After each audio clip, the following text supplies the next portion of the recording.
Today we will be learning about RMI architecture. So in this we have client here, and on other hand we have server,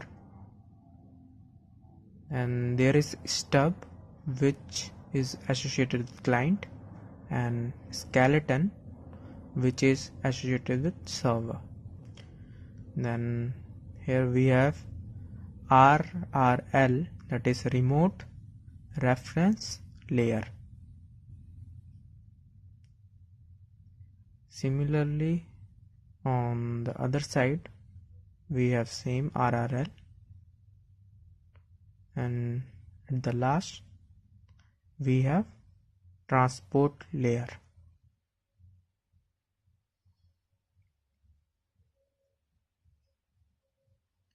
TL, same transport layer. Here we have network connection between transport layer of client and server. Here we have a virtual connection.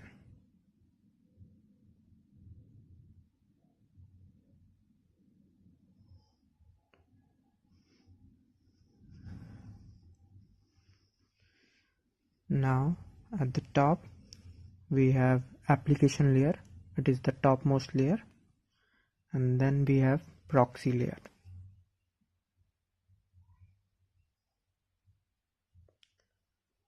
So now let's discuss about stub, skeleton, remote reference layer, and transport layer.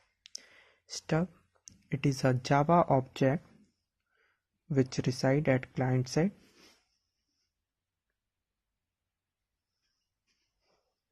It acts as a gateway for client program. Skeleton is a Java object at server side.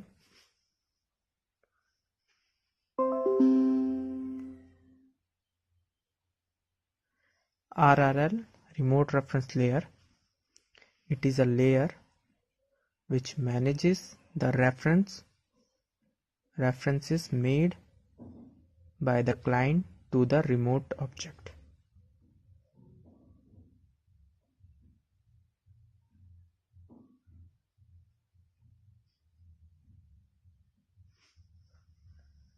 Then at last we have transport layer. It is used to connect client and server.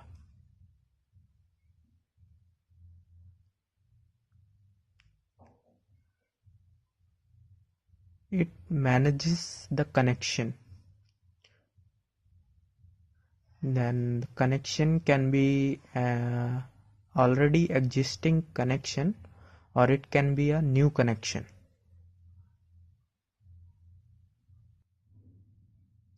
Now we will look at the steps to write a RMI program. What are the various steps which we need to follow? So first step is to create a remote interface.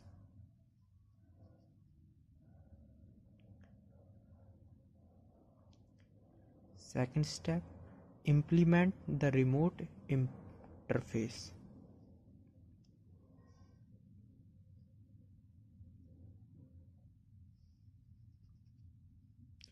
Third step, write the main program for server machine.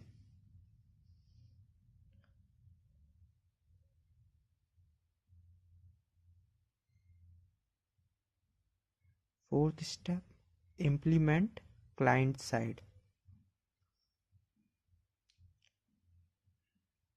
Implement client side. That means implementation class. You have to write implementation class. Fifth step, create stub and skeleton object. We can create these objects using RMIC tool.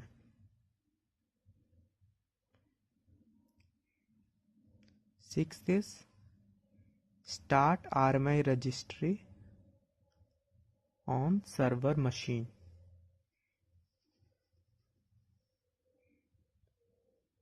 For this we will require RMI registry tool.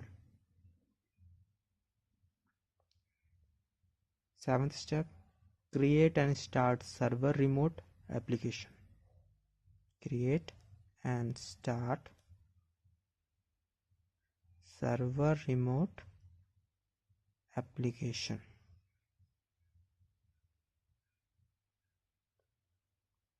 Similarly, we'll start the client application now.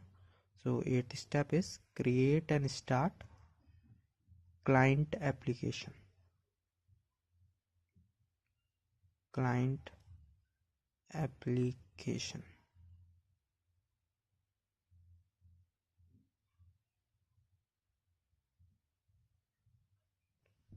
Now let's talk about RMI packages. So java.rmi. Then second package is java.rmi.registry. Third is java.rmi.server. And the fourth one is java.rmi.activation.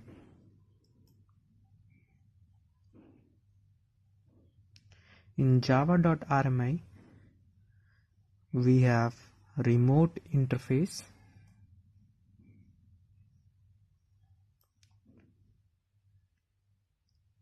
then we have naming classes,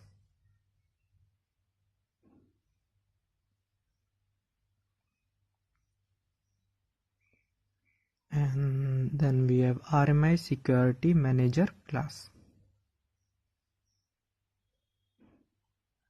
Then we have also other things. These are the main things in our RMI packages.